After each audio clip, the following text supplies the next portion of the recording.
I just would say, like, I wish I could bring all these people together and they can hear that they all are experiencing the same thing. I'm not physically addicted to alcohol. I'm not an alcoholic. I don't identify with that, but I don't like the way that I'm living, but I don't know how to go about it without being disconnected from my group of people, my family, my friends, my partner. It's really like causing a rift in like my internal, like, you know, that integrity part. Like, I don't want to live this way, but I don't see any other choice. Exactly. So it's like, I'm not living in alignment with my values, but it's either people think like, or how they felt was, I either have to live in alignment with my values and be alone, or, you know, sacrifice my wants and needs for myself and stay connected to the group.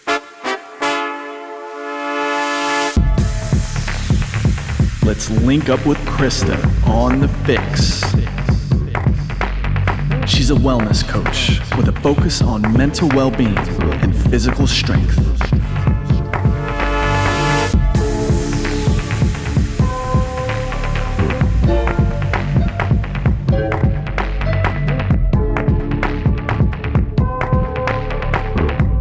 What's happening, Fix listeners? Welcome back to our latest episode of the Fix podcast. I'm your host, Krysta Huber. Another week, another incredible guest, someone I'm very proud to introduce to this platform, a fellow friend that I grew up with, went to high school together. As you'll hear, we've had a few high school friends on the podcast before, but it's been a hot minute since we had one. So really excited to welcome my friend, Annie Ferro, to the Fix. She is the founder of an incredible community called Sober Curious Community. You can get all the information in the show notes about where to follow her, where to stay connected. And I would urge you to do it, especially if you're local to the Hoboken, Manhattan, that part of New Jersey area, but it's also virtual. So if you want to connect through one of their support group meetings, she is making it accessible to the community anywhere, and it's free at this time. But this is just a really candid conversation about uncovering what may seem like at the surface, your relationship with alcohol, but it boils down to one thing, you guys. And this is the only thing I'm going to say in this intro, and we're cutting right in because it's so good. It boils down to your relationship with you.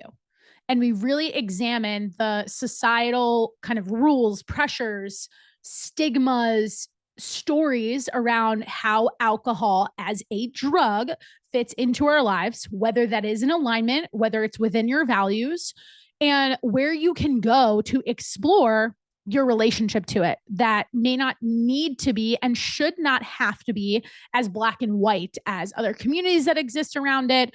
But I really loved this. It was very cool for me to reconnect with somebody that I haven't seen in over a decade and share her story and be somebody that she felt comfortable with to share her story on this platform and kind of go through it in a really great chronological order. So what I love about this one is it's a really good story of like, I was here, then this experience happened, then I started to notice these things, and then this happened. And we just kind of interject throughout like, oh yeah, like I can connect with that. My clients can connect with that. There's something in this episode for everybody, whether you drink, whether you do not drink.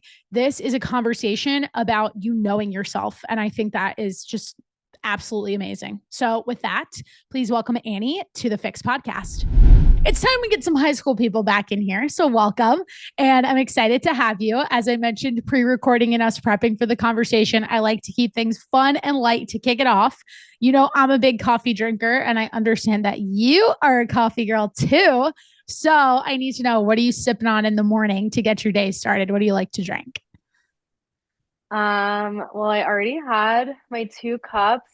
Nice. I have it right here. It's like Perfect. my emotional support coffee.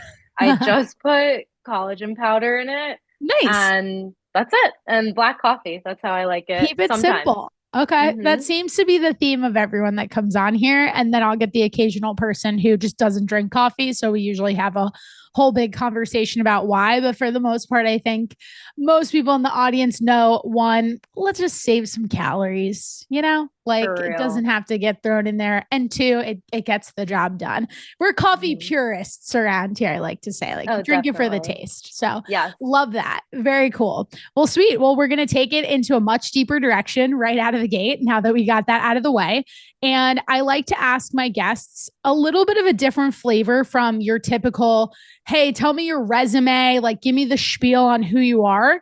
And instead, I really want to know, and you can take this in whatever direction you want.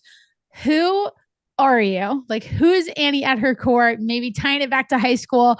Who's the Annie that I knew then versus the Annie that I know now? Because obviously that was several years ago. So things change and we go through lots of different experiences. And in thinking through this question, I want to hear from you, like, why should somebody listen to the rest of this podcast? We know there's lots of podcasts out there, but what is it about you, your take, your life experience that is worth the listen? Okay, loaded question, I know. but I'm Big here one. for it. Let's go. Okay, so you asked who is Annie Ferro, and then why should someone continue listening to this podcast? Correct.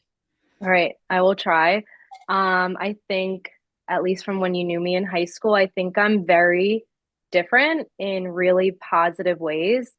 Um, I am definitely someone still since high school. I'm okay with going against the grain. I'm okay with not being totally accepted, not being totally liked, not being everyone's cup of tea. That's something I Yeah, think I've always been pretty comfortable with. I would agree. Yeah. I'll give you that feedback. Yeah. Yeah, definitely. And I just don't know any other way. I can't imagine myself trying to be someone else. I like what I like. I really like my own company. But at the same time, I really love connecting with people, especially on a deeper level. But I think I can also just be someone goofy and fun to hang out with, and it's not that serious. So it's kind of like that.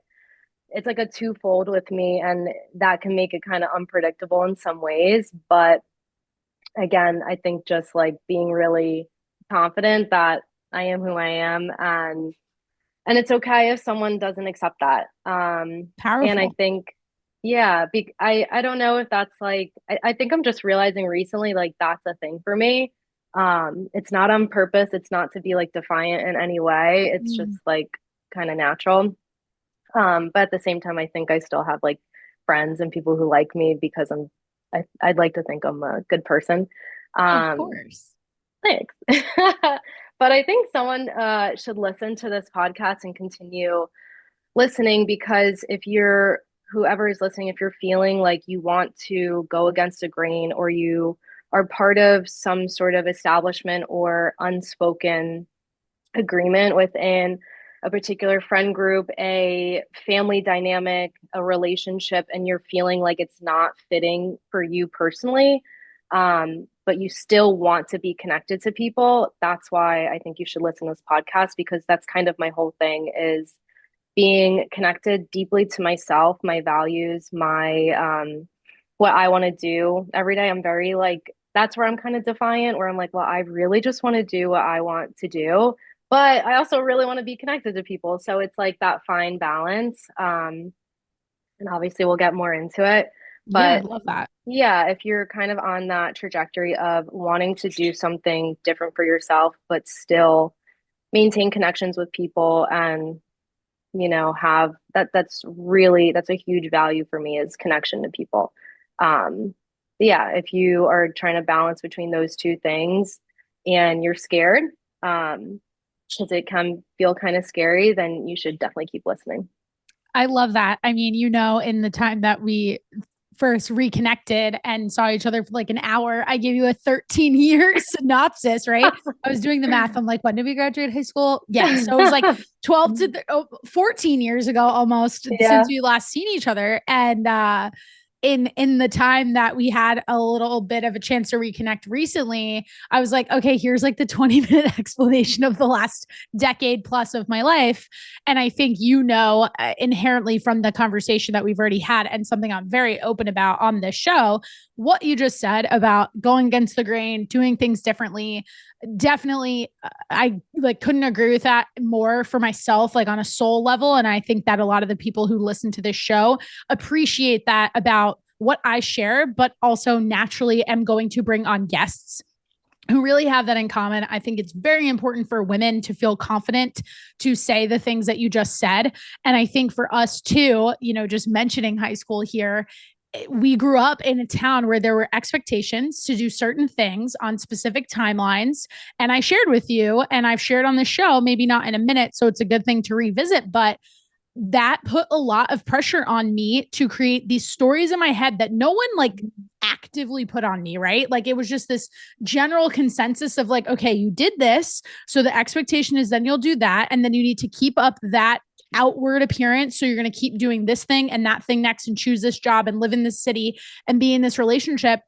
And I had the light bulb moment. And I don't know, like, as we kind of go through your story, we'll be able to determine this, but it seems like we kind of both have this light bulb moment at the same like crossroads in our life of being like, okay, like I don't have to do all of these things just because I set out on this certain path, grew up in this certain town, etc. Would you agree with that? Yeah, definitely. I actually had this realization maybe like 4 or 5 years ago.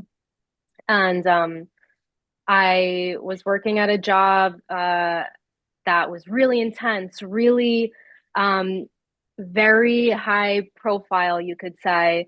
Mm-hmm. Um, when I said, this is where I work, like, this is what I do, it was like, wow, like, that is so impressive. But Oh, when it came down to it, I was like, you didn't I'm like it. actually miserable. Like, Mm-hmm. it was a great job, but I was like, and I liked it, but like, I was really miserable. And I was like, who am I doing this job for? And I was thinking of like, literally, I was like, if Mr. So and so from Westfield High School knew that I was working at this job, like he would see the day. And I was like, oh my God, like that was actually like 10 years ago. I don't think this guy remembers who I am. And I'm living based off of what I think he would approve of. Like that's actually clinical.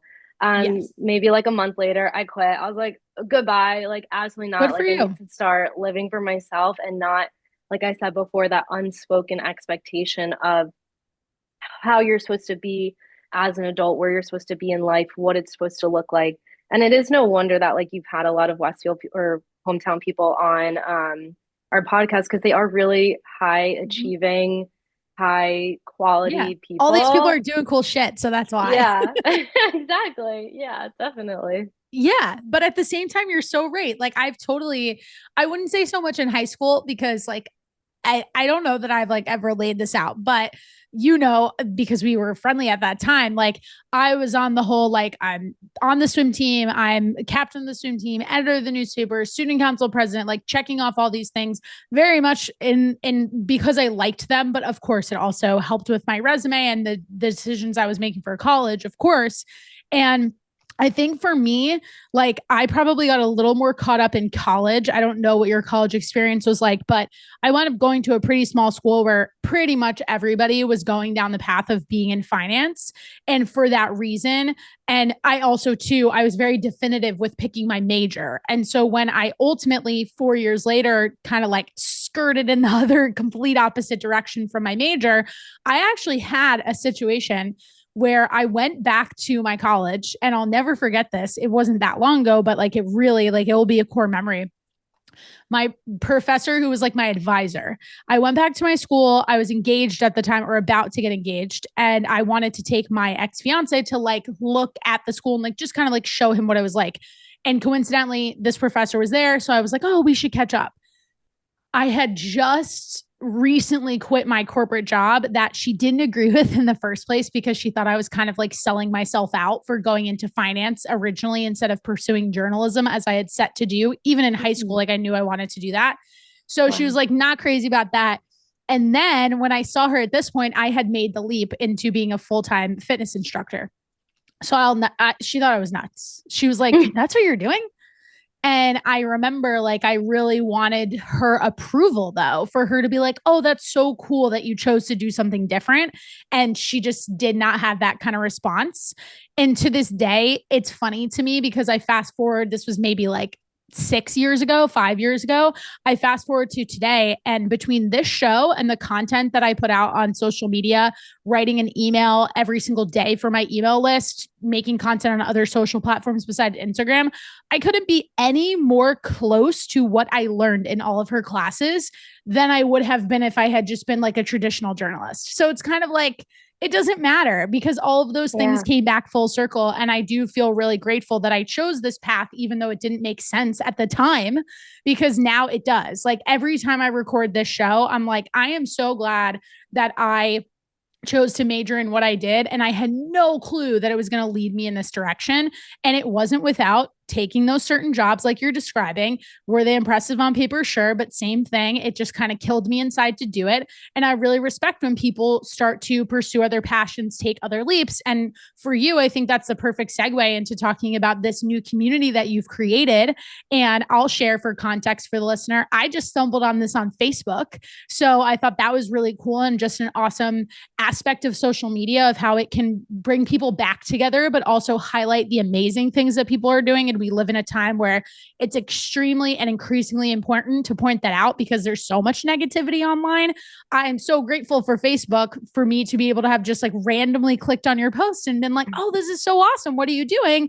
And it came at the perfect time of I had just moved to New York. I was living down the shore. So I was a little closer to you physically. And I'm like, I need to reach out to Annie and hear more about this. So with all that said, of course, you can respond to whatever resonates with you and my whole story there. But I'd love for you to just kind of use that as a jumping off point to expand on what you're building with the Sober Curious community, whether you want to start with kind of like the backstory on where this originated for you and what it is now. And then we can kind of walk through like the events you are doing and your goals with it. And of course, any advice that you have for people who are looking to try to navigate, like you already hinted at, doing something different, changing your belief system, maybe potentially having different values, but still wanting to stay connected to people in your life. Yeah, definitely. I'd love to. I can give you a little backstory of how it came about. Cool. And then I can tell you kind of like our mission and what it's all about. Yeah, let's do it. All right. So obviously we went to high school together. This is relevant. And I think I said this to you when we were reconnecting recently, where if anyone's ever watched Euphoria, that you're basically just watching Westfield High School, like, you know, on HBO with like Sydney Sweeney and whoever else. That's such a good analogy. It's so true.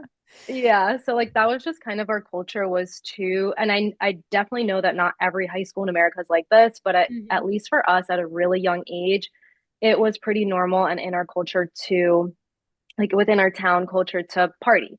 Yeah. Maybe some people started earlier than others. It really depended, but yeah, so we kind of had that mentality growing up. Like in order to socialize, you didn't necessarily had to drink, but like that was a main form of socializing was through drinking. Then obviously, again, really high achieving people in, you know, our town, we all went to college. I had that really typical college experience of you go to college, you join a sorority, you know, do all the things with your sorority friends. Did the same.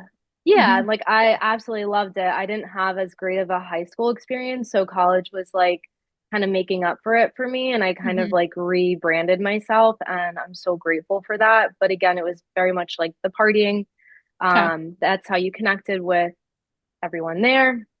And then after college, it was like very much like, okay, it's, I don't know if everyone can agree with this, but I definitely know a lot of people that I'm friends with, like after college, if you don't totally have it figured out, which I don't think anyone ever did, but it's just such an awkward transition out of this like little bubble of so awkward. Oh my God. We could do a whole podcast just on that. That's like a huge reason why I started the Fitness Fix, like in its infancy stages, because it's like, here you are going and sitting at a desk all day or whatever. And you're like, why am I so tired from doing this? And then I have to go home and meal prep. I need to figure out going to the gym. All of this is on me. It's my responsibility. I need to figure my finances out. Like it's something where I think there's such a huge gap. And initially, like, obviously I've just kind of evolved beyond this as I've like moved away from that point of my life. But there was a while where when I was first bringing in clients to join my one-on-one nutrition coaching program, so much of it was around that. And for me, like just to even tie it back to the alcohol piece, that manifested in my own life because it was like Friday, Saturday, you go out, you socialize. I lived in a new city. I was living in Charlotte. It's very focused on like breweries and a lot of day drinking. And that just became the way for people to meet each other. I love the fact that it is also very fitness focused. So like that doesn't have to be your thing, But one of the things that I struggled with from a nutrition perspective was I was already working out really consistently. And I wound up finding and stumbling into macro tracking because I was like, I work out so much. And like, I don't know why I don't look a different way based on the effort. And that's when I very quickly learned that Friday, Saturday, Sunday looked like twice as many calories between Monday through Thursday. And a lot of that I would attribute to social life. So couldn't agree with you more there because that was like a huge phase and a phase that I see a lot of my clients go through too. And now just being the voice for them of like, hey, we can find a balance between these things. Let me show you how. So just wanted to give that context. Yeah, no, that's exactly right. Like, again, you graduate from college, you have money, you have time, and like what do you know what to do? You know how to go out on the weekends, Mm-hmm. party, get drunk with your friends. That's how you connect. Like Yeah. that is still the mentality, but you're basically like, imagine like a little toddler like running around the kitchen with a knife and it's like, I'm gonna, make this salad. And it's like you're not developed enough to like really like Yeah. be able to do these big people things, but you're given all of these resources and obviously you're not going to use it correctly. So you kind of go off the deep end a bit. So that was kind of my experience was okay, I'm graduate from college. I moved to Baltimore City at the time because I went to school in Maryland. Um, I had no idea what I wanted to. I mean, I did have an idea, but I did exercise science at Towson, and then I tried getting into physical therapy schools. It was definitely a rough path for me, and then segued into nursing. So I've always been in like Mm-hmm. the health field, and nursing has just been such a better fit for me. But I That's still awesome. really love that health and wellness aspect, of course. But anyways, so it just got to a point where I was in the same routine that I have been since I was like 19 years old. Yeah. And now I'm like 23 years old. I'm working at restaurants, I'm in nursing school. I'm drinking every weekend with my girlfriends. Like you know what I mean? It just was kind of like that routine that I was just getting really tired of. Yeah. But I don't think I was conscious of it. Well, there's Uh, no societal like signal that something's yeah. wrong unless you get to a point where you have a specific event or series of events where you're like, okay, wait a second. And I mean, this is something I want you to keep going because I think we can really kind of like unpack this for the listener. And Hmm. I want your take on just like the concept of like sober curiosity and that as a movement, because I feel like I think it's such a positive. And I feel like it's something that we need more people talking about it in the way that you are because I think like if you go back to when we were 19 to 23, it was very like you're either sober or you drink. Like there was nothing in the Hmm. middle of that. And I think that's really Yeah. changed, which is awesome. But keep going. Yeah. No, definitely. Like you said, like it would have to be that something is really wrong for you to identify that this isn't working for you. So Mhm. like here I am, I'm doing well in life for the most Right. part. Like I don't have a DUI. I didn't lose my job. I didn't lose Mhm. my family. Like that whole kind of scenario that you would think like, oh, this person should stop drinking because they're an alcoholic. Right. And I just like didn't fully identify with that. And it probably took me 3 years, like since the end of college. Mhm. Like, I had things that happened, but I think for some people, they would not take it or they wouldn't be as Like that sensitive to it. seriously. Okay. Yeah. But like for me, I was like, I don't like that. I don't like myself. Mhm. And there's a difference between, I think, loving yourself and liking yourself. I didn't Oh really yeah. respect the decisions I was making. It didn't Mm. reflect the type of person I wanted to be. Again, like I wasn't really harming anyone, maybe like close relationships, like romantic relationships, like that's where it came out the most. Um, maybe like you're out with your friends and you say certain things to your Sure. friends that the next day you're like, oh, I wish I didn't say that. Yeah. But like I mean, someone could listen to this podcast and then later be like, you're wrong. But like I don't think anyone would be like at that time, like, wow, Annie Ferro really has a bad drinking problem. She needs to stop immediately. Like, I never felt like I was drinking more than the person next to me my whole Mhm. life. And Yeah. actually, in college, I drank the least out of all my friends because, again, I was like rebranding. Like, I wanted to do well in school. I was really passionate about getting good grades. That's something that, Yeah. like, I wasn't able to focus on in high school. So in college, I was like, I really want, to be To good. do So, this. like, Yeah. yeah. So I wasn't drinking every weekend. even after college, like it would be maybe sometimes like once a month also. Hmm. But it's still like no matter how hard I tried to moderate it, I would go through these mental gymnastics of like, okay, well, this weekend I'm only drinking vodka and I'm not mixing it with anything else. And then I'm only drinking at this day and I'm only having this amount of drinks and this and this and this. And like I'd be out and like instead of connecting with my friends and connecting with like the experience, all I'd Mm, be thinking about is like, okay, what's going to make me the least hungover? Because my hangovers would started lasting like forever. yeah. Like from I would go out on like a Friday and like a Saturday. By Wednesday, I started feeling better again. And Only to then then repeat the cycle real quickly after that. exactly. And like it didn't matter how much I moderated, I still the next day, I didn't have that like anxiety that some people talk about where it's like a physical reaction of like feeling so anxious. I don't think I experienced that, but I definitely just felt less productive, foggier. Hmm. I had like chronic body pain, which is something I still really struggle with, but it just heightened like everything that would cause like a nervous system dysregulation. It Yeah, because just that's was what it so does. exactly Yeah. like it, Hmm. and like that's the whole point of why you use it in the first place. Like if Right. you're feeling overstimulated, and we actually just spoke about this in our group session this past Cool. week. If you're feeling overstimulated and you don't have like proper tools to cope or Another you don't outlet. Right. exactly, it's just a way for you to like numb your senses so that you can like get through this experience. And we're so Hmm. used to just, well, this is how I socialize. So like if I just have to like, numb my senses so I can like be with Right. everyone. And that was kind of what I was experiencing. And I really Okay. was just getting tired of it physically. And it wasn't again until like 3 years later, I did have a really bad incident of just like where I drank too much. And I was like, ew, like that's so not me. I didn't know what Hmm. to do. Um, and I did go, I like was texting one of my roommates from college. I was like, what do I do? And he was like, you need to go to an AA meeting because that was all that was That was like the main reason. available. Yeah.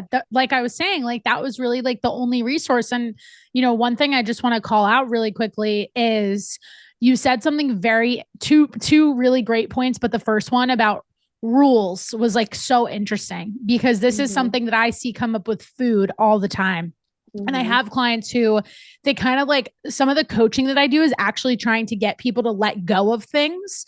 And that being one of them, because I find that when I'm being like the coach that I really strive to be, I actually contradict myself a lot. And I understand that that can confuse people. And what I mean is the whole idea of two things being true at the same time, as in, if you would like to have a couple of drinks, if you would like to go out to dinner, you can do all those things and still lose weight.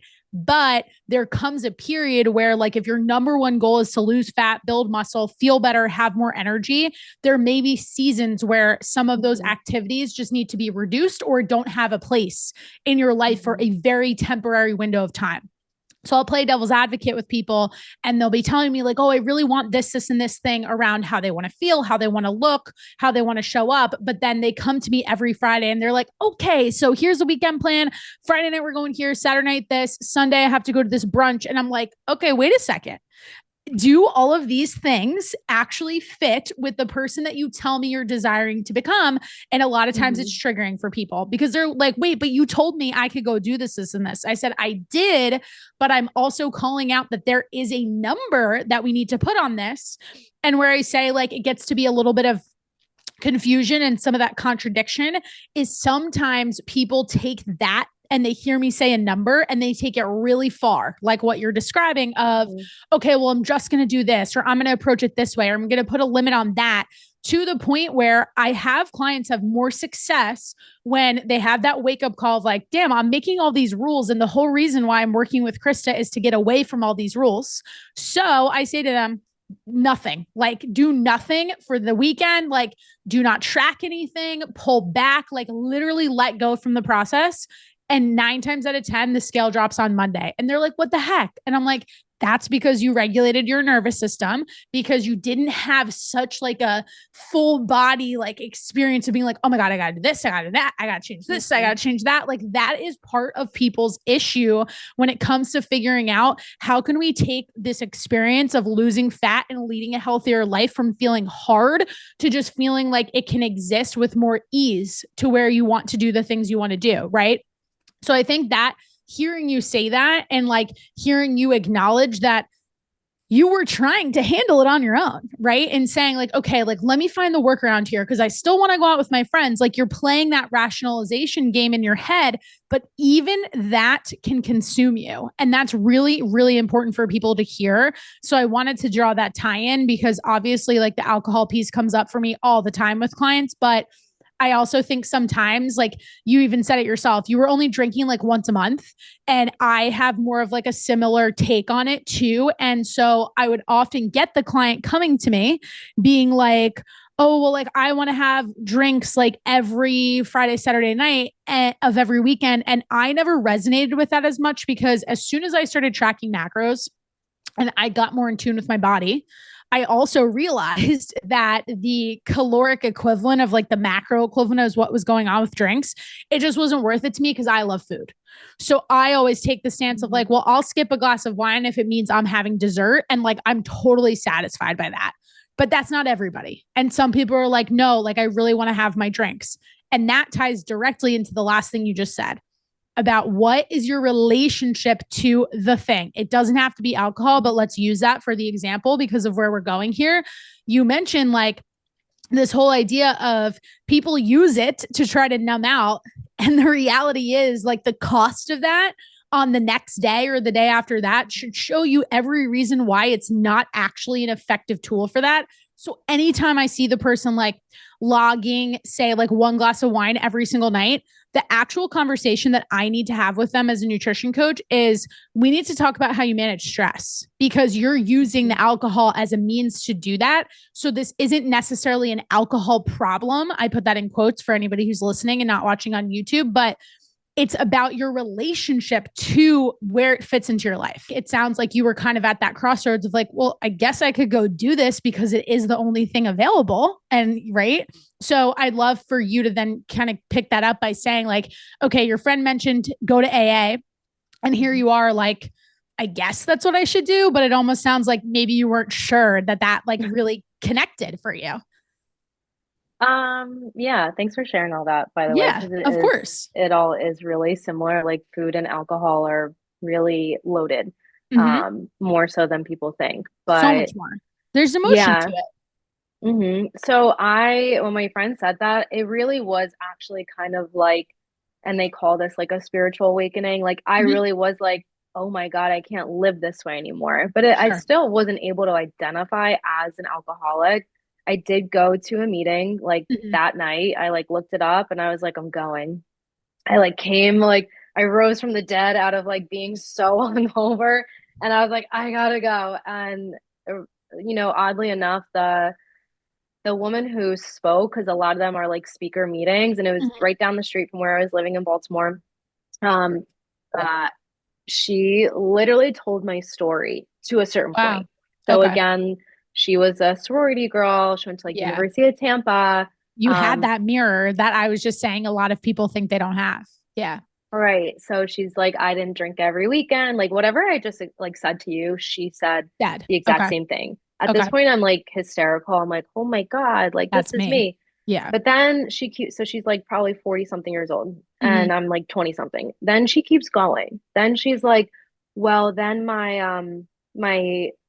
had a kid and then, I was driving drunk with my kid in the car, like going like all these It really extreme. escalated. It Yeah. really escalated. And Mm-hmm. I was like, holy shit. Like, Yeah. yeah, I was That's like, not the that's path you want for terrifying. yourself. Yeah. No. So I was like, this can go really bad. And Mhm. then afterwards, like, if everyone was very welcoming, it was a good mix of men and women, but I will say I definitely was one of the youngest of the people there. Sure. Um, and this old woman, she was really cute. One thing she said that stuck to me was, you can get off the elevator at any time. And like, that's like, that Yeah. meeting was just so powerful for me. And I love I that. was like, wow, I guess this is where I need to be. So Okay. then, I started coming around a lot more. I have family members that have been in the program and they've said, 90 meetings in 90 days. And I was like, oh, Jesus, okay. Like, I guess I got to go to a meeting every Every day. Like, day. there's something really wrong with me where like I really like need to get to the bottom of this like evil root inside of Mm. me, So I'm going to these meetings and then I'm exhausted. I like go to this one meeting I can only find that's in like a bad part of Baltimore. As you know, it can Yeah. get like pretty bad. Yeah, of This course. I'm sitting, it's like two other people or three other people. I'm sitting next to this actual homeless person missing half his fingers and he's like, Oh my gosh. yeah, literally. He's like, yeah, if I can be sober another day, like that's another day that like, that I'm alive, I'm happy. And I was like, wow, like this is really humbling and that's Hmm. beautiful. But I was like, I don't belong here. I was like, Right. I can't really resonate. And then as I kept Yeah. going with the meetings and like they wanted me to have a sponsor and like all and like I loved the community aspect of how everyone was there Hmm. every week. Like, this is my home meeting. Like, I Sure. see this person The every week and they routine, the know my consistency. journey. Yeah. Hmm. Exactly. But when I started telling certain people that, like, oh, yeah, like I'm waitressing here and like I'm working there, they're like, what? Like, Like they couldn't believe that you would put yourself in that environment because they didn't yeah. have the discipline to do that. Like they thought it was like potentially like a risk for you or something. Yeah, they're like, you're Yeah. carrying alcohol in your hands. I'm like, yeah, I don't even think about it. Like, I'm Yeah. serving alcohol to other people, and I'd love to serve more alcohol so I make more More money money because so I'm you can pay making for nursing tips. school. Yeah. Yeah, literally. I was like, if I can Yeah. pay my rent, like, Right. and I just didn't think of it like that. And I was like, oh, okay. Like, Hmm. I'm not, I've never been chemically addicted to Right. alcohol. It just, to me, was a way that was just like, ingrained in how I was to socialize with people. Yeah. And The it turned culture thing. into the culture thing. And it did turn into a sort of coping mechanism. But Hmm. again, I was like, I don't want to live this way. So Yeah. Can do I these ask you things. if at Yeah. this point, like, had you started yoga yet? Like, because I know obviously you had the exercise science background, like, so you understood like the benefits of movement and all of those things.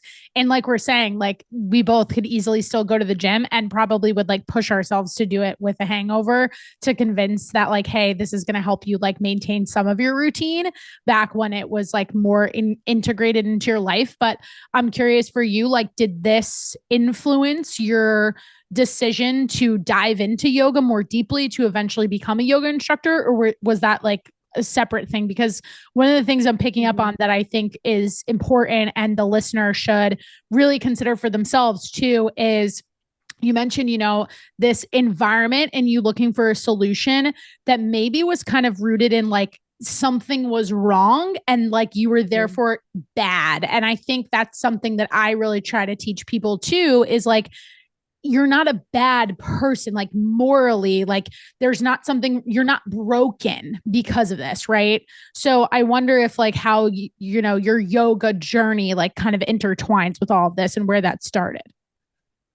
Yeah, it's so funny. I always did yoga. Uh-huh. I had a studio down the street from my college Cool. and that was hot yoga and Oh, that's so where I even through college. really Okay. started. Nice. That's Yeah, awesome. actually Yeah. when I was in high school, I'd use my babysitting money and my nannying money To and go my take classes. hostessing money to Yeah. go take the $25. It's always been like $25 Yeah. or something, like to go take yoga at Nice. Satsang in Yeah. Westfield. But no, like the whole like yoga teaching and everything actually came 5 years after. Wow. Okay. So that 5 years from being sober to like having that was like a dark night of the soul type Soul of thing. experience. Yeah. But again, like not like chemically dependent or physically dependent on alcohol. Sure. It just was like an odd change for me. Yeah. Interesting. Um, yeah, I'm not sure where I left off. I feel like I don't know No, you're how good. much get to the point. Yeah, no, this is Um, really good. I think like, I yeah, like to really keep this as like being a true conversation, like, and I have more context. I'm like, oh, let me pull this point in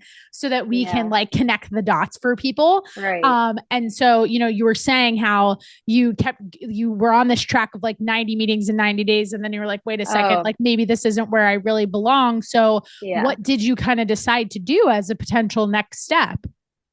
So you mentioned before if yoga was like if that was in my life, that's what I Mhm. remembered. So I actually suffered from a really bad back injury from Oh deadlifting in no. college, Okay. and it didn't, and I rehabbed it for a while, but it wasn't until like I started nursing school, I guess maybe the stress of it, Of I course. was I was going to over say it's stress. Yeah. yeah, I was over exercising. Mhm.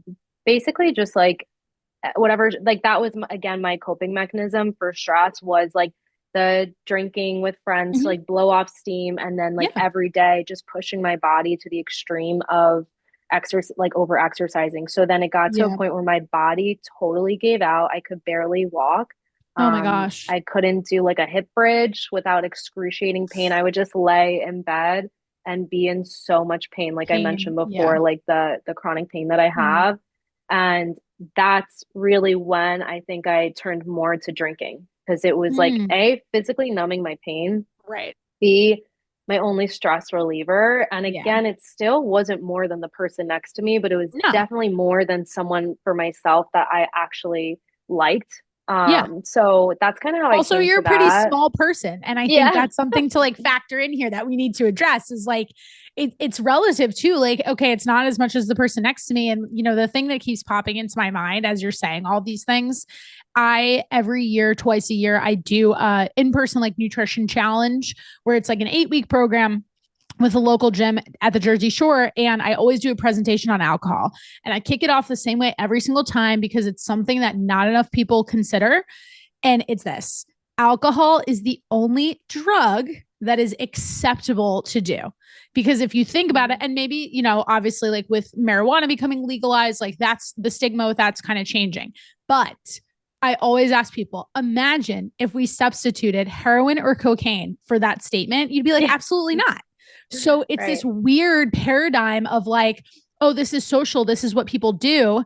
To your point of like, well, I wasn't drinking as much as the person next to me. Yet we need to go back to the statement to remember it still is a toxin. It's just because it's Mhm. societally accepted a little bit more than like, you know, backdoor use of some of the other drugs that I mentioned. Like, and depending on the social circle you hang out in, maybe that is accepted, which is another problem. But like, that's the part about it that is really crazy when you actually lay it out that way. And then it's like there are people who have all of these kind of rules we were saying in place about how healthy they are and all these things are like something that grinds my gears and is topically relevant for like where we are just like in history is all of this talk about like removing food dyes from our Mhm. food.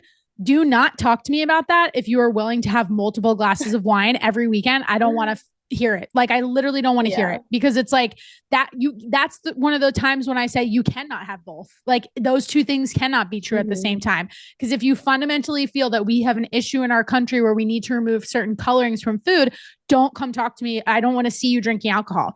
If you agree with both statements of like, I feel this way about food, therefore I'm not going to drink, perfect. Like that's in alignment. But to me, that's where like the societal aspect of this, it shows you how much it breaks down because people will make such an exception for it. Like the people who are known on Instagram for being the fear mongers that go through Costco and like tell you all the different bad things. I would love to just like follow them all around on a weekend and see what they're actually doing. And like, is that consistent with that behavior? Because I got questions, you know? Yeah, it's that integrity piece of Yeah, like, exactly. are you living the way that is genuinely in alignment with your values and who you want to be as a person, or are Yeah. there leaks in your energy? Right. And that goes back to exactly how we opened this up with what you said about who you are, right? Like you've always had this just inherent knowing for yourself that like you're okay with doing something different. It doesn't have to be for the sake of like, I'm going to be different. It's just actually for the sake of you being more connected to yourself, which is the really important piece of all of this and understanding things like nervous system regulation, like with food, with alcohol, with everything we're talking about. I've toyed with this very recently. Like I sometimes don't want to call myself a nutrition coach because I feel that my clients who have the most success with what we do together, they are getting this transformation that is really just more so about them developing their relationship with themselves. And then through having the stronger relationship with themselves, not numbing. Numbing could even be like, let's make it a level playing field. I've done this. listening to so many podcasts in one day that I'm not actually taking in my own thoughts. Like that is a method. Yeah. That's a coping mechanism. The same way we're talking about podcasts, talking about exercise, like what you were saying about like getting lost in the gym. That's a conversation I have a lot for all the ladies that listen to this show who think you need to do more and more and more of this, less food, not working. I promise you, it didn't work 10 years ago. It's not going to work for you in your 40s and beyond. So you raise a great point in saying like, you were dealing with this chronic pain. I get the like justification for why you may potentially drink, but let's also go back to the fact that that was making it worse because your body's inability to recover from the stressors you were putting on it through the toxin. It was like it was a Band-Aid for the pain that you were experiencing. So here you are experiencing this chronic pain, trying to go through nursing school, feeling like you can't get out of bed. What do you do next? Yeah. So like what you said, the Band-Aids were just not working. And it was like putting like, on a pressure on something and it just basically exploded. And that's when I did the AA thing. But then after like 4 months or so of that, I was like, I don't resonate. And I had, and just along the way, I had certain friends and people who I wasn't even that close with, but then I became really close with through this process. Yeah. They were either like, hey, like, let's find things to do that are fun that don't involve drinking. Yeah. Yeah. And like, to me, I was like, what does that even mean? And like, at this point, like, cause I'm like, I've been doing this since I was like 13 years old, honestly. Yeah. And like, I just was like, okay. And I wasn't close with my friends from my sorority anymore. And like, it was kind of like a natural separation where like I didn't understand it in the time, but like I was going in a direction of like, this is the person I want to be. I don't want to be this way anymore, but like I still love you and I love this I don't want to lose this connection, but it ultimately, and I thought that not drinking would help and it actually made it worse. So I just like that was very isolating also. I had to kind of like break up with particular friend groups. Yeah, people don't talk about friendship breakups. They suck. Yeah. It was really rough. It was hard. That's where like that dark night of the soul was. But like no one did anything wrong, really. I don't think. Again, like someone might listen to this and be like, just that they like they know this is like this is a really good way to describe relationships as when they break down is like this person knows a version of you that like if you can't exist in that tiny neat little box that's the perfect box for them anymore, if they're not also going through other types of growth and other types of change, it doesn't make any person better than the other. It just comes down to the fact that like, well, now you don't connect on something that is like a center of your life and no one's like better or worse. It's more so just coming from the place of like, well, we just don't necessarily have this thing in common, but it also doesn't mean that you didn't have other things in common. You do. It's just like, that was your connection point. And I think that I at least think, and like, I'd love for you to react to this. It's just something about alcohol with like what we've been saying about the societal exception, like accepting it, that for as much as like you can be in social circles and be the one not drinking, there are just some people who like really hammer it into you to be like, why aren't you doing it? What's up? Like what? And I always say to my clients, like, my interpretation is that person has other things that they haven't worked through and they cannot fathom being you. And so they feel like they want to pull you back into the group. Human beings have a desire for deep connection. Like it's how we're wired to survive on a biological level, evolutionarily so important. So when you see the person doing the different thing, you can't really fault them for like wanting to bring you back into the group, but you also have to separate yourself and say like, that's actually saying more about this person and this idea of like relationships being mirrors and the projection piece of that. It's like really tough and nobody talks about it. And I think, you know, us talking about high school at the beginning of this conversation, I think it's also worth saying too, like you and I were friendly. We were not in the same friend group, but this is a perfect example. Like when you were talking about just like starting to drink at a relatively young age, most of the memories that I have with you directly, like where we were in the same place at the same time, was at a party. And it was mostly because I was friends with people who were your grade and two or three above, because I was on the swim team, and I'll throw us all under the bus. We were known for being the people who had the parties. And like I had a lot of friends that had a lot of parties. And at certain points when I was a freshman or sophomore in high school, it caused issues with my own friends my age because they were like, oh, you're hanging out with all these older people and they're inviting you to the parties and we're not going.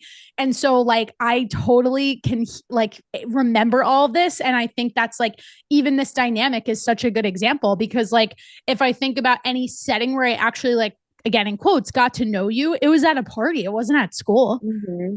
Yeah, that's how we socialize. Right. So that like was when like someone's like, normal. oh, let's do stuff that's not related to alcohol, you are like, well, what should we do? And it feels like a weird question.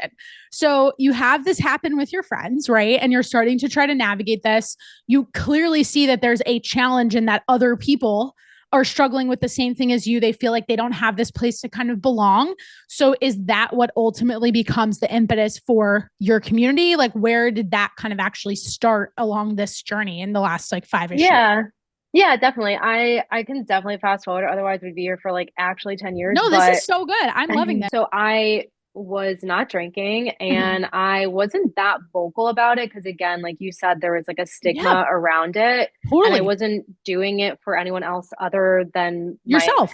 my personal health and my Yeah. mental health and all those things. But like I still again wanted to be socially involved in things. And I was like Mhm. I didn't feel triggered at what I mean, the first time you do something Yeah. without alcohol, that is something you need to like a hump that you need Yeah. to get over Of and it is course. uncomfortable. Agreed. But thankfully and as I've gotten older, like that's the thing I think in high school I was a lot more shy. I Mhm. didn't have as much confidence, so I probably was drinking more. But as Yeah. I've gotten older, um I and like kind of established myself, I Mhm. feel like my internal like extroverted self has been able to Oh, come I out totally more. see that. Like, because I had such a gap. Like, I'm a good judge of this for you because I feel like when I think about you from high school, like I would have classified you as just being a quieter person in general. Definitely. Yeah. Yeah, yeah, And I for don't feel that sure. way now. Yeah. Yeah, no, like I don't really feel social anxiety and which I'm really grateful for, but That's like great. I didn't need alcohol to have a good time. I Mhm. still And there are people who was feel like that. So that's an important distinction.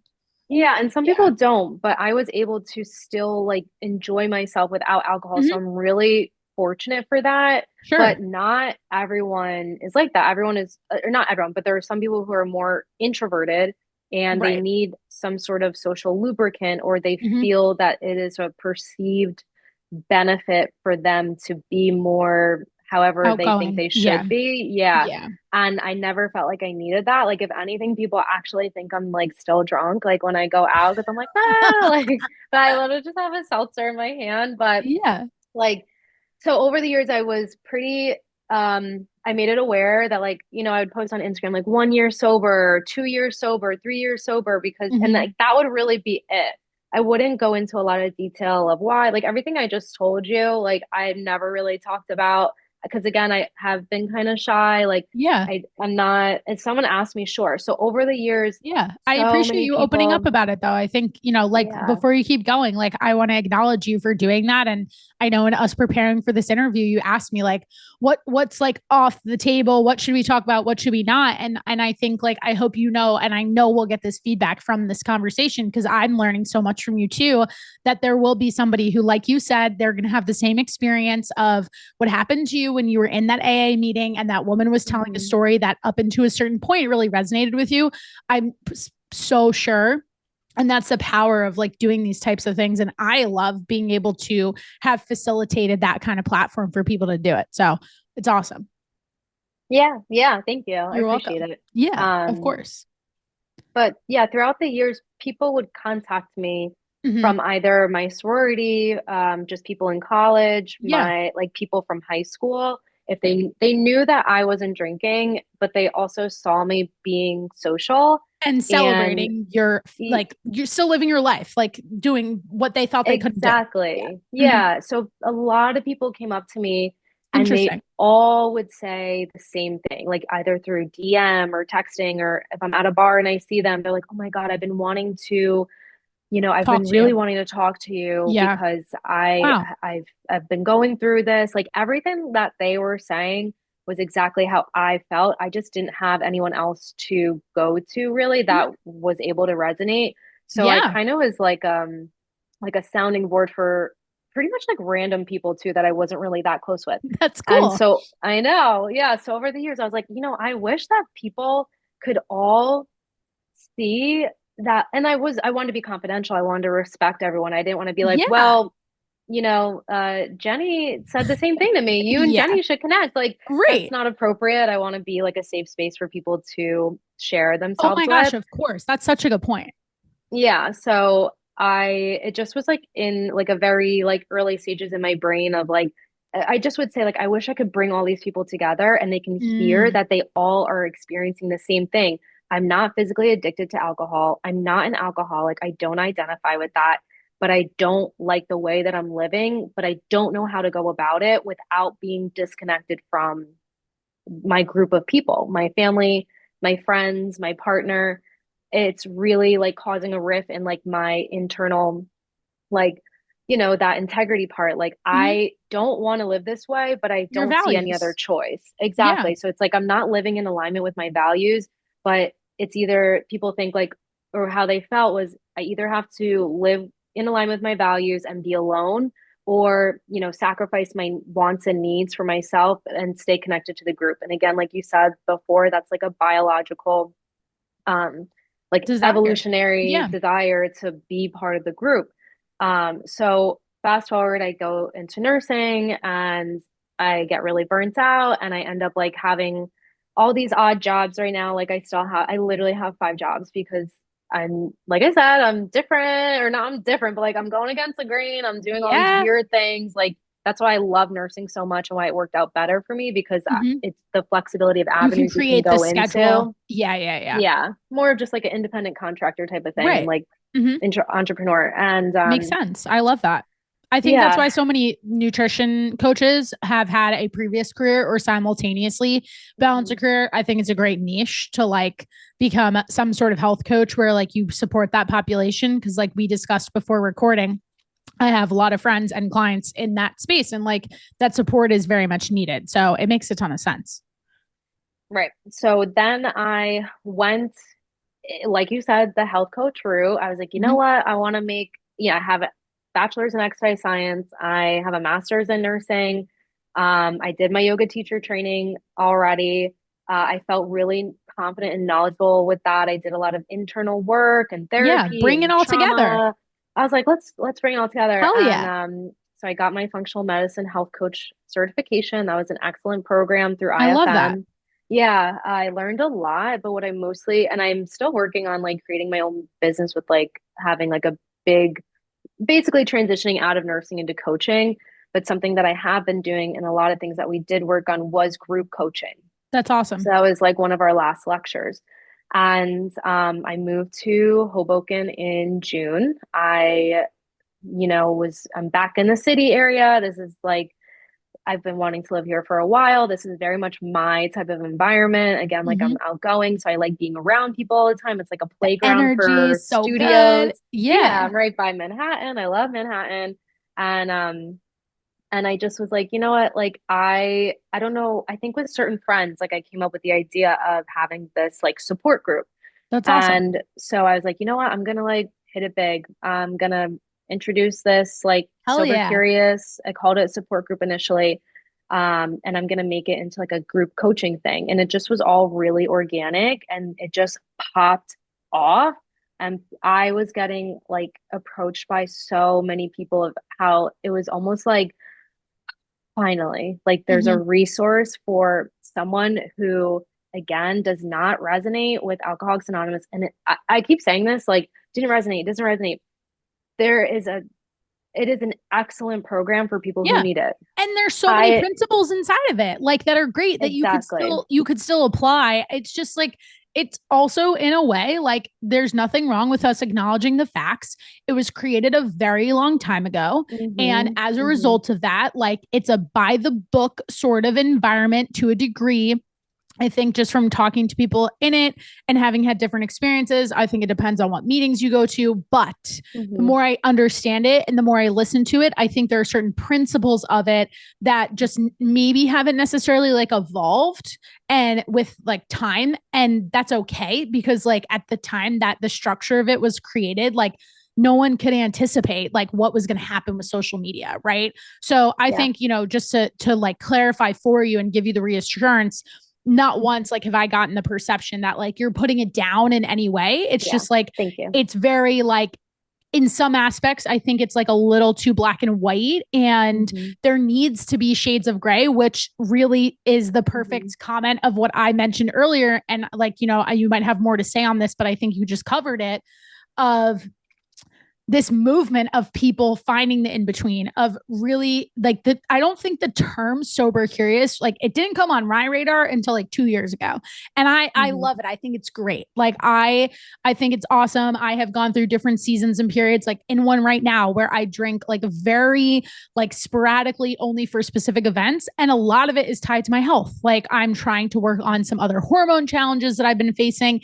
And I just know, like I know too much that I'm like, this is silly in the sense that I know I can still have a good time with these friends that I go out with them. I also just have way more friends who like don't drink. Like one of my best friends here in New York that I met in my apartment complex doesn't drink at all. And so when we go out, like we've gone out one time together where we like she's had like a couple of drinks, but like for the most part, when we first met, she was like, yeah, I just don't really drink. And I was kind of like, oh, good. Because like then I didn't feel like I was going to have that conversation of like explaining to somebody that I just met, like, oh yeah, like I'm not into that because I don't know if you feel this way at all. And I'm sure you may like kind of fall into this role over time. But one of the things that I struggle with a little bit with my identity is like, I really try to preach the fact that like you can do it all and you can have the things you want to have. And so I don't want to fall into this trope of like, oh, of course the health coach person doesn't drink, because like that's not really what it's about for me either. Right. Like I'm not doing it to just simply try to set an example. It's again, what we said, me being in a better relationship with myself and no other reason. So I'm sure a lot of that stuff comes up for you, for the people in your community, but what is your, like you decided to name it Sober Curious Community. Like what's the thought process behind that? Yeah, definitely. And thanks again for sharing everything that you mentioned. Of course. It's all really connected. So again, I want to make it, or my vision for it has been the way that those people in the early stages of I don't even I'll say sobriety, because I have been sober for 7 years now. In the early stages of my sobriety, I've had friends that made me feel comfortable with not drinking, but still being connected, having a good time, and not even alternatives necessarily. Like, oh, well, instead of going to a bar, let's go golfing. It was, or whatever, like, or I don't even know. It just was like, they helped me normalize, I have a memory of, I used to work at a restaurant. It was very, we were all good friends. Yeah. The culture of that like implies alcohol too. Right. So we all were drinking. We would drink together every night at the end of our long shifts. We would go out. It was so much fun. And then when I stopped drinking, it was like, oh, like, well, Annie's not going to have like a Jaeger bomb or whatever. And so then my one friend, he was like, oh, I'm ordering, shots for the table. And he's like, can you please get a ginger ale shot also?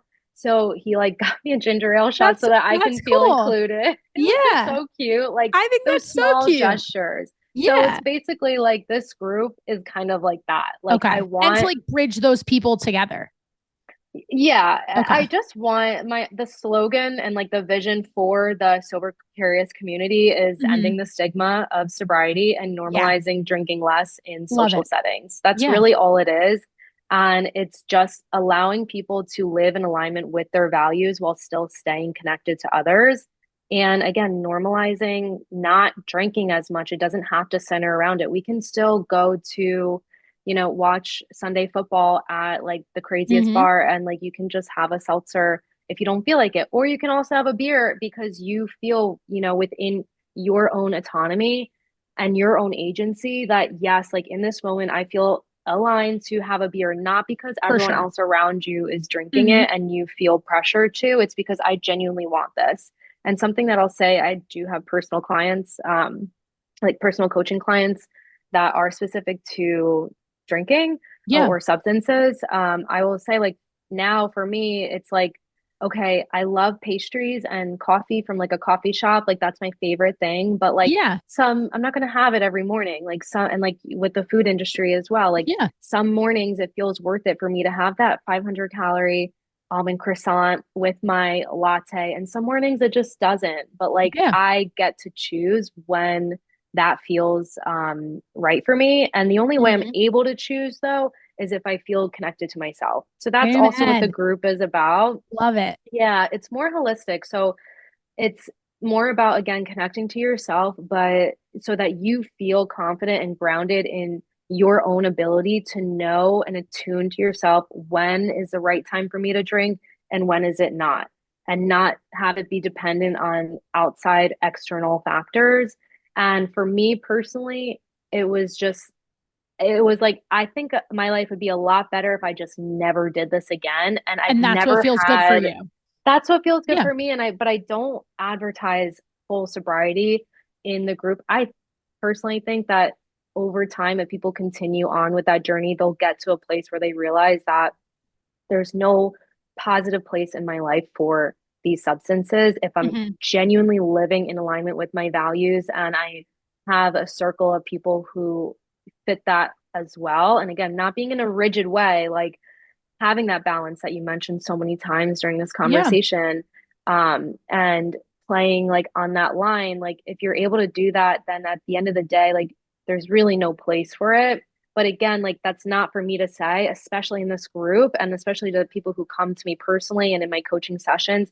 Everything is, how do you want to feel? And that's all that I'm really Mhm. focused on. It's not like a black and white thing. It's like you No. said before, it's that gray area. And my dad asked me when I first started this, he was like, so is this like, like that tough love, like type of thing? Cause like, I'm like brutally You're honest, very like direct. Yeah. very direct, like a Yeah. little too much in some I do the instances, same thing. especially I in do the my same thing with my family. clients. I have clients that Yeah. are literally like, yeah, I came to you because you're so direct. And like, Yeah. I had a I want to client. hear it. Yeah. I had a client that said to me like a couple weeks ago, like, she's like, yeah, I came to you for that. Like, and I want you to say that to me. And I like when you challenge me, but I also know there's people who aren't ready to hear that either. And I'm like, cool, I'm not the coach for them. That's fine. Yeah. So my dad was like, "Is that what it is? Because that's like your true personality." And it was like, "No, Yeah. actually, It it's the doesn't have to complete be. opposite. It Right. is very much you on your time when you're ready for whatever. And it's the whole goal is for you to Love get to a that. place where you like yourself and you feel Yeah. connected to other people. And that's all that it Yeah. really is. And That's that's what it awesome. has been. Yeah. You can steal this from me because I think this would be a good thing to say to your dad. The way that I kind of like caveat this is because I am very direct, I like to tell clients like my job is to just basically tell you like here's the 3 to 5 options you have. If you choose option A, here's what you can expect. B, you can expect C. Like, but it's this phrase that I like to use, meeting you where you are, which the Mm-hmm. sobriety journey could be like however many drinks that looks like, how often you're drinking, when it feels aligned. But the second half where I pull in the directness, pulling you up to where you need to be to get the results that you're telling me you desire. So Mm-hmm. it's like helping you shrink that gap and compress that timeline, Mm-hmm. because that's what coaching is about, at least in the sense of like losing fat, compressing the timeline specifically because everyone wants it as fast as possible. This is different. And I think an important distinction in that regard, but I love it. I think that's amazing. And I think like I am so excited for you. Like just knowing that this really is like very much in a way in its infancy. You're only like 6 months into it, right? Not even, which is fantastic. And as we talked previously, and like I'm getting more info from you, I have like 100 ideas of things that I want you to do, and things that you can try, which will be amazing. And I'm excited to just like have had this chance to kind of bring it full circle and come back together and reconnect and see this grow for you and all of the things that it can turn into. I'm so happy for you that you had that moment of like, oh, like this is something that people really need. And like, it's finally all coming together. And I think that's amazing that that's happened because you're more aligned aligned with you and you've kind of like pursued this in a way that's like, I'm doing this because I know it will help me. And if it helped me and I'm seeing all these other people come to me, I know it's going to help them. And just being able to build something and create something and scale something from that place, like that's a secret for success that no business coach wants to tell you because it's not sexy with like a system. Like it's really coming down to like, what's the energy behind what you were doing and why you were doing it. I made a post about that this morning, actually. So it's kind of funny that this is coming back together because that's been on my mind recently.